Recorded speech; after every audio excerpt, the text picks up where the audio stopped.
Hello my dear friends. तो hope so आप लोग बहुत अच्छे होंगे एंड बहुत अच्छा कर रहे होंगे, आपकी प्रिपरेशन बहुत अच्छी चल रही होगी। तो मैं आप लोग के साथ आ गई हूँ एक नई वीडियो के साथ, जिसमें मैं एक्सप्लेन करूँगी एक नई फॉर्म के बारे में, जो है CSIR UGC नेट। एंड ये जो फॉर्म है वो लोग कौन कौन अप्लाई कर सकते हैं, किन के लिए है ये, मैं एलिजिबिलिटी एंड सारी क्राइटेरिया सब कुछ बताऊँगी, एक्सप्लेन करूँगी वन बाय वन करके। तो ये जो फॉर्म है JRF फॉर्म, इसमें JRF भी होते हैं ना, असिस्टेंट प्रोफेसर भी होते हैं। तो मैं उसके बारे में बताऊंगी एक एक करके डिटेल्स। बहुत लोगों को तो इसके बारे में डिटेल्स पता होगी एंड बहुत लोगों को नहीं पता होगी, तो मैं आप लोगों को सभी को बताती हूँ वन बाय वन करके। तो आप लोग मेरे साथ बने रहिए लास्ट तक, मेरे वीडियो लास्ट तक देखिएगा एंड लाइक एंड सब्सक्राइब जरूर कीजिएगा।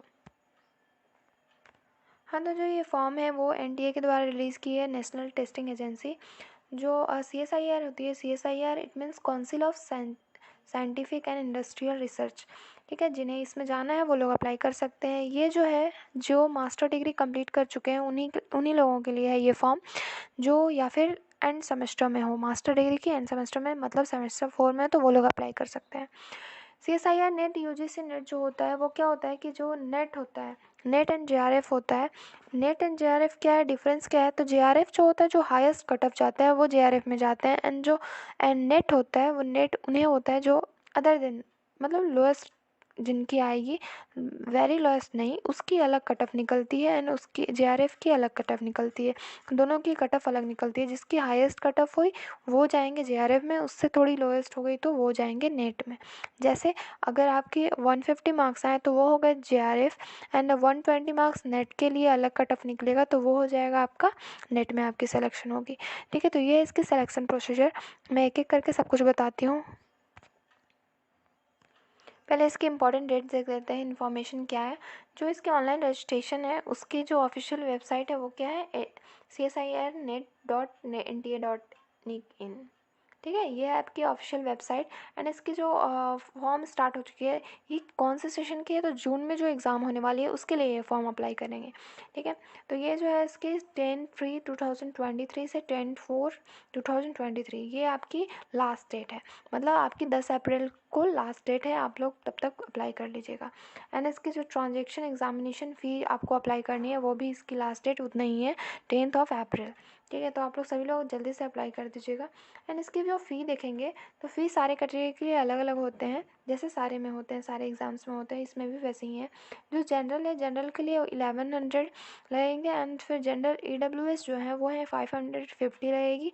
SC ST के लिए 275, थर्ड जेंडर के लिए 275, एंड PW के लिए, PWD के लिए नहीं लगेगा फ़ी। ओके, एंड आपकी अगर फॉर्म में कुछ गलती हो जाती है, उसके आपको मतलब करेक्शन करनी है, तो उसके लिए आपकी जो लास्ट डेट है वो है 12 अप्रैल से लेकर 18 अप्रैल तक।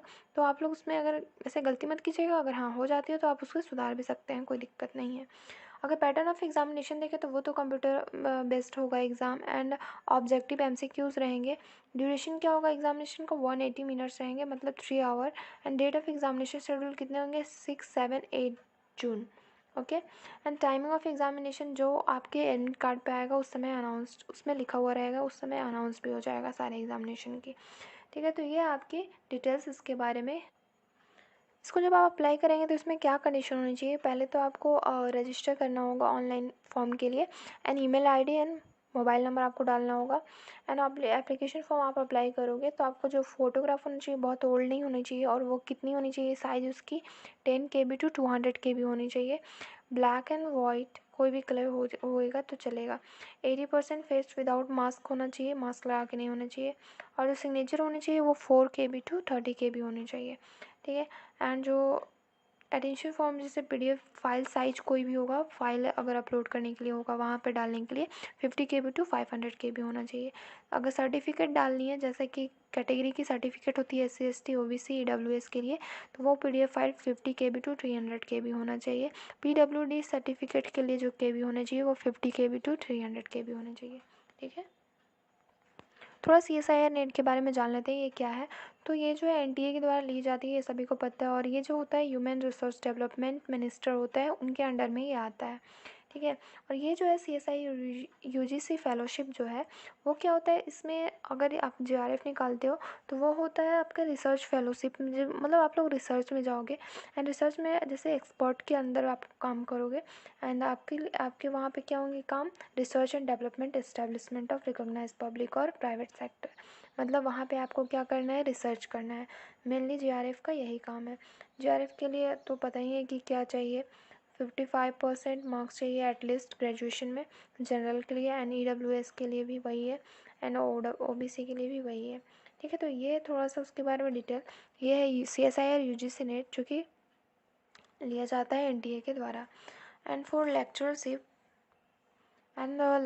जिनकी थोड़ी सी कम कट ऑफ होती है वो लेक्चरशिप में जाते हैं, असिस्टेंट प्रोफेसर में जाते हैं।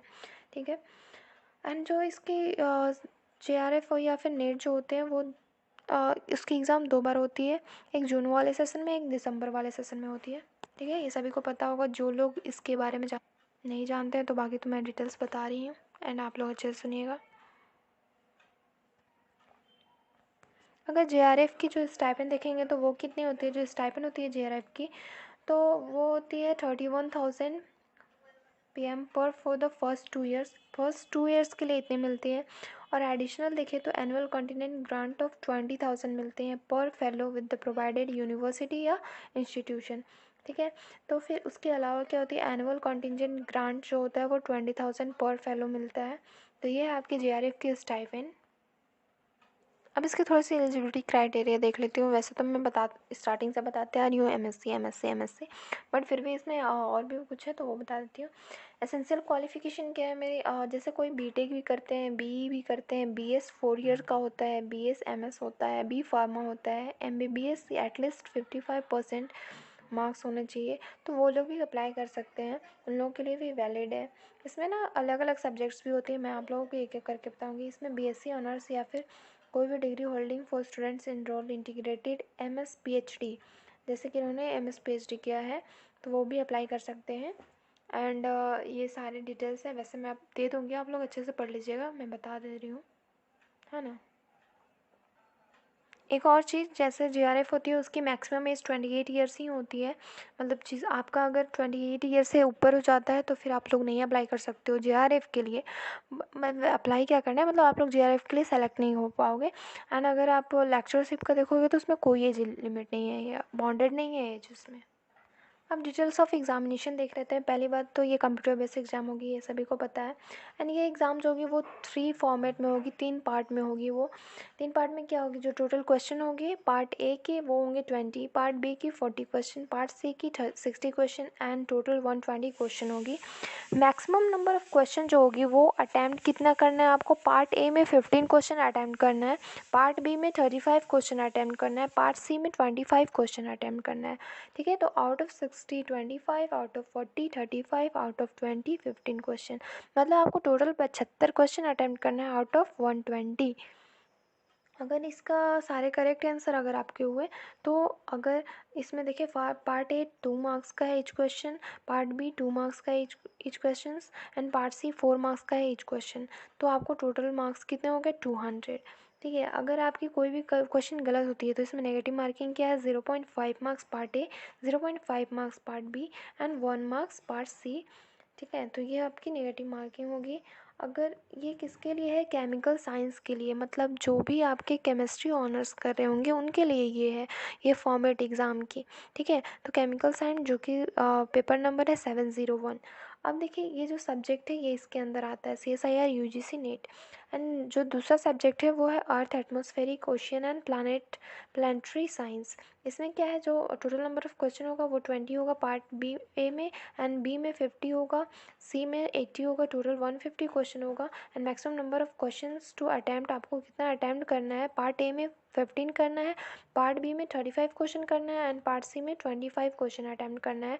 टोटल आपको 75 क्वेश्चन करना है आउट ऑफ 150। एंड अगर टोटल करेक्ट आंसर देखें, मतलब मार्क्स ईच, तो पार्ट ए 2 मार्क्स का, पार्ट बी 2 मार्क्स का and part see each question 4 marks का, मतलब 200 मार्क्स। एंड आपकी नेगेटिव मार्किंग 0.5 0.5 एंड 1.32, मतलब पार्ट ए में 0.5, पार्ट बी में 0.5 एंड पार्ट सी में 1.32। ठीक है। लाइफ साइंसेज नेक्स्ट सब्जेक्ट है आपका इसके अंडर। इसका जो टोटल क्वेश्चन होगा 20 होगा पार्ट ए में, पार्ट बी में 50, पार्ट सी में 75, टोटल होगा क्वेश्चन 145 होगा। आपको अटैम्प्ट कितना करना है, 15 करना है पार्ट बी में, पार्ट ए में एंड पार्ट बी में 35, पार्ट सी में 25, 75 क्वेश्चन अटैम्प्ट करना है। एंड अगर आपका सही होता है तो सेम पैटर्न है 2 2 2 4 200, एंड अगर नेगेटिव मार्किंग देखिए तो 0.5 0.5 1। मैथमेटिकल साइंस का देखिएगा तो वही है सेम पैटर्न, बस इसमें क्या है जो क्वेश्चन है इसमें टोटल अटैम्प्ट कितना करना है, 60 अटैम्प्ट करना है। पार्ट ए में 15, पार्ट बी में 25, पार्ट सी में 20, टोटल 60 क्वेश्चन। एंड इसकी नेगेटिव मार्किंग देखिएगा तो 0.5 एंड 0.75, एंड सी में तो नेगेटिव मार्किंग है भी नहीं। ठीक है। फिजिकल साइंस में क्या है 20 क्वेश्चन, टोटल आपको इसमें 55 क्वेश्चन अटैम्प्ट करना है। 15 part A, 20 part B, 20 part सी।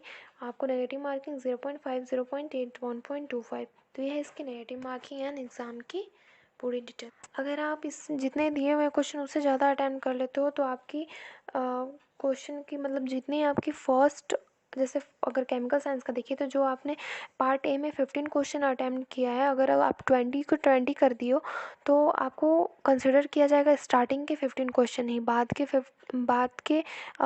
वाला क्वेश्चन अगर आपका सही भी होता है तो उसको नहीं लिया जाएगा, तो आपके स्टार्टिंग के 15 वाले लिया जाएगा। इसलिए आप लोग सेलेक्ट करके अच्छे से क्वेश्चन बनाएगा, 50 नहीं बनाइएगा। ये देखिए आपकी टोटल सब्जेक्ट्स इसमें कितनी आती हैं तो 701, 702, 703, 704 and 705। Chemistry, earth atmospheric, ocean, planetary science, life science, mathematical science and physical science. Okay, तो ये आपकी सब्जेक्ट्स। एंड अगर हम लोग देखिएगा कि जैसे सब में सिलेबस क्या है तो सिलेबस के लिए मैं आप लोगों को PDF डाल दूँगी डिस्क्रिप्शन बॉक्स में, आप लोग उसको खुद पढ़ लीजिएगा, पूरा डिटेल्स दिया हुआ है उसमें। तो आप लोग अच्छे अपने सब्जेक्ट के वॉइस जो भी जिनके सब्जेक्ट है वो लोग दे सकते हैं, देख सकते हैं, मैं दे दूँगी डिस्क्रिप्शन बॉक्स में। Okay, and thank you for watching this video and all the best to each and everyone. Thank you.